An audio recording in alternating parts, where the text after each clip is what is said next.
Okay, magandang hapon sa inyong lahat. Hapon na kasi, kaya hapon na ang pagbati ko sa inyo ngayon. Sa ngayon ay nandito tayo sa bayan ng Giginto. At akalain mo ba na sa lugar na to meron pang mga puno na ganito. So malamig dito sa lugar na to. Even summer ngayon, pero malamig dahil nga sa mga puno na nakapaligid sa atin. Bukod dyan, meron akong gustong ipakita sa inyo na lugar dito sa Giginto na parang natitira siya dito na may pagka forest ang dating, dahil sa napapalibutan ito ng puro puno.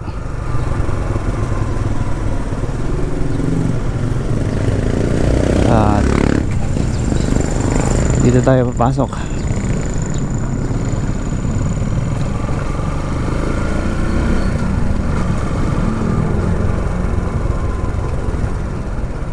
Medyo walang barrier tong creek na to. Medyo delikado, no?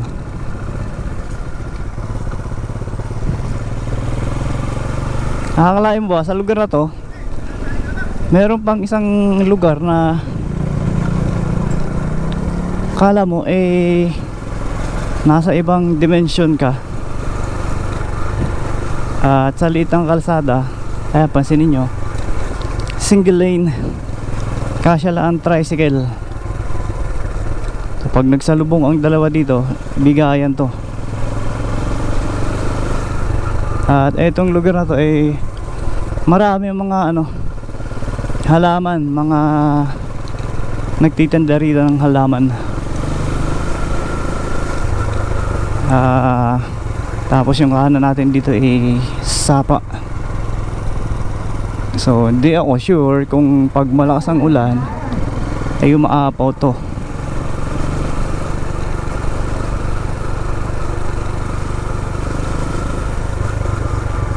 Kasi tingnan nyo naman ngayon pa lang halos pantay na natin itong sapa ba to, ilog. Pero mukhang maraming isda rito, tilapia. Ang daming mga bula yung isda kasi, di ba, pagka kumukuha ng hangin sa ibabaw makikita mo yung mga bula, ayun, kagaya ng mga yan. Mayroon dong ibon, ang ibon kaya yun, ewan ko kung nakikita nyo sa camera, maliit lang banda yun.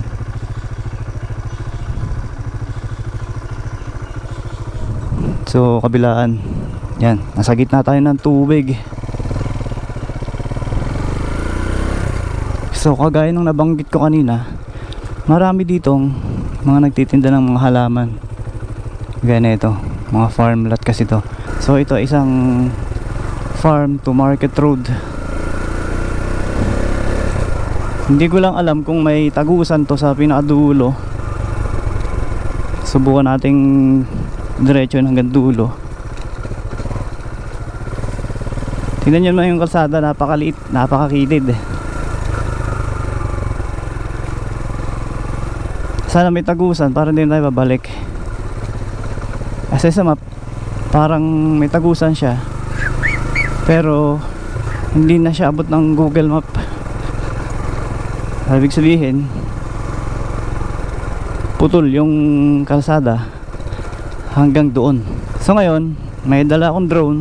Ang problema, hindi ko naman nadala yung salamin ko. Ang galing. Walang Diyo na yan. Ay, mga ibon, ang ibon kaya ito mga to. Kita nyo ba? Ayun, lumipad. Meron din ganyang klase ng ibon sa amin, pero ito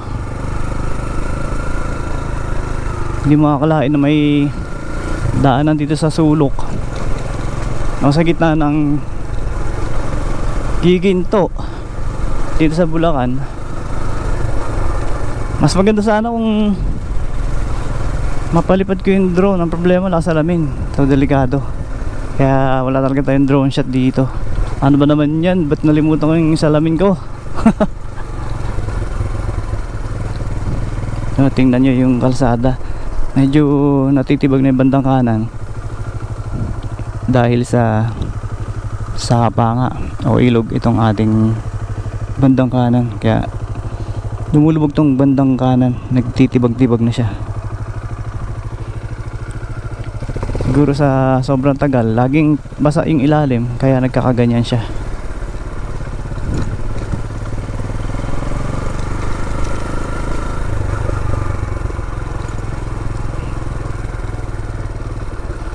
Pansin nyo rito, meron pang kusot. Kung tawagin sa amin to ay kusot, ito yung balat ng palay, yung pag nagpapabayo ka, kung tawagin sa amin yung kusot. Oh, ipa, iba pala yung kusot, iba yung ipa.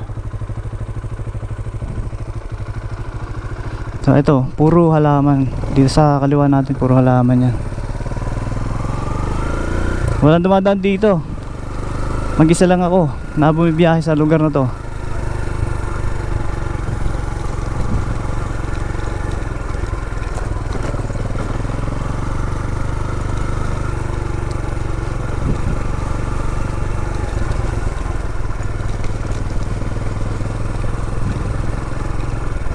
So may kalsada na pakaliwa.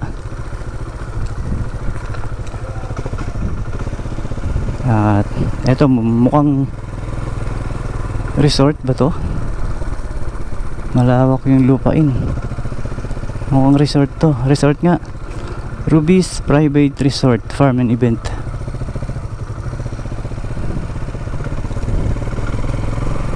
So diretso natin kung may labasan dito. Hindi naman to ganun kahaba. At saka yung kalsada sementado.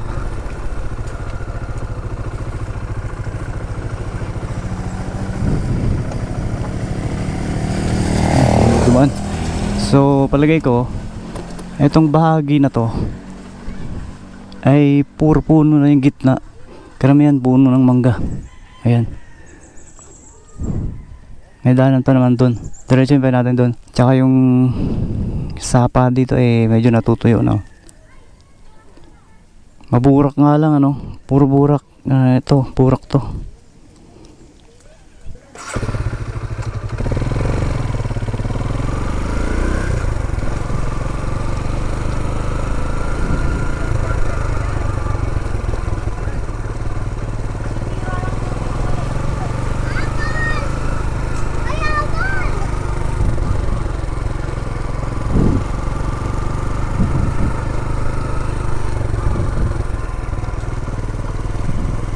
May daanan pa kaya dito?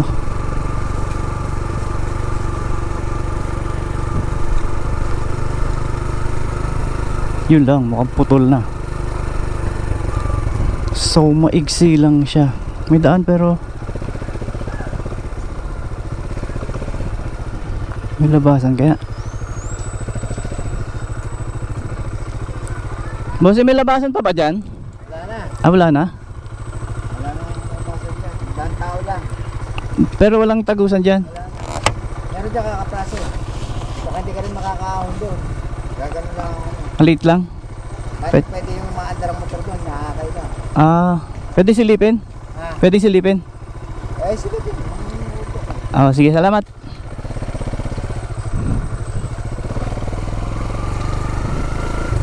Wala na daan. So, no choice. Babalik talaga tayo. Silipin ko lang yung lugar.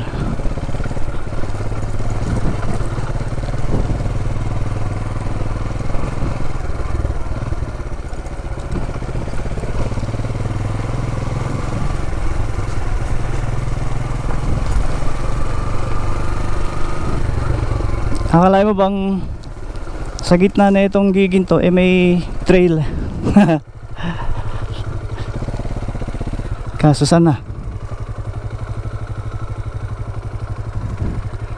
baka dito.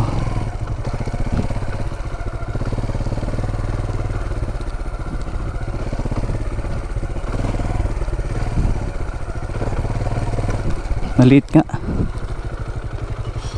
At Pansin nyo naman na malamang pag malakas ang ulan talagang umaapaw to. Bale, diki to. Baga.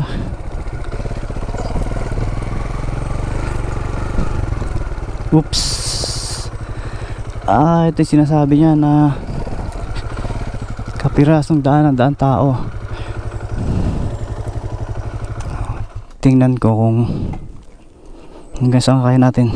Pero mukhang mahaba pa to. Malapad naman to eh. Problema nga lang, sabi niya may tatawiran. Baka gantong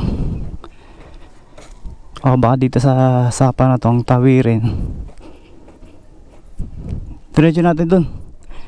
Kaya pa naman to. Pag hindi na natin kaya, tsaka tayo balik.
Actually kaya rin ito eh.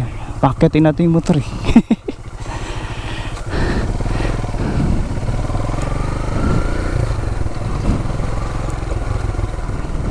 Asan lupalop na ba ako? So sabi ni sir kanina, yung napagtanong ako na una na nagbibintura ng tricycle, may makiti daw na daanan dito. Nakakailang daan tao lang. May labasan pa po ba dito? Patayin niyo yung motor niyo. Akayin niyo na lang muna. Malit lang. Kapraso lang yun. Sige po. Salamat po.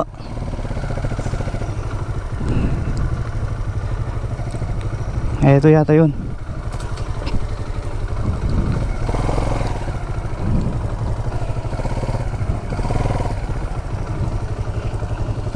Kasya ba? Kasya naman.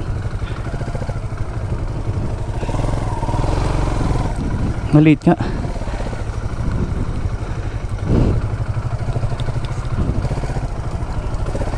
Pero kaya naman.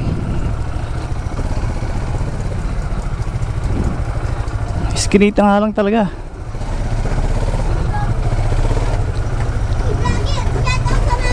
Yeah, shout out. Yes. Ano pa na mama mo?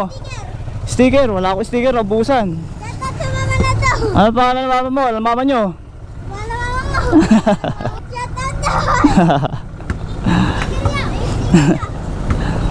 Wala sticker eh.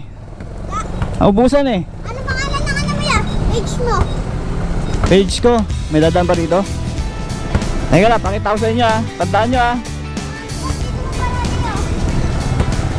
Baka may dumaan.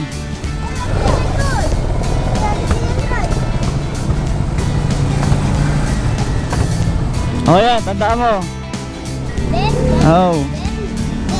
Search mo lang yan ha. Huwag nyo kalimutan ha. Okay.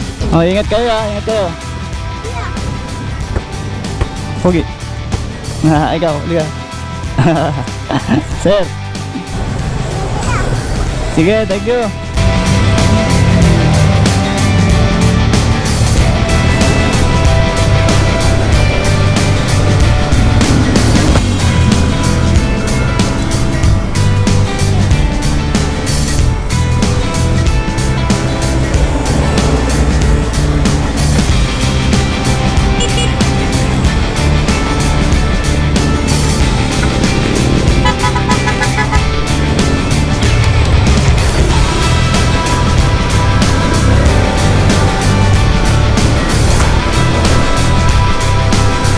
Well, nasaan ako?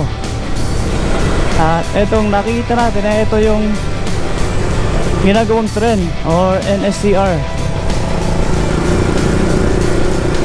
At etong kanan, papasok ng NLEX. Diretso naman tayo, Plaridel, Cabanatuan, Malolos. At dahil hindi ko nadala yung salamin ko, wala rin akong drone shot.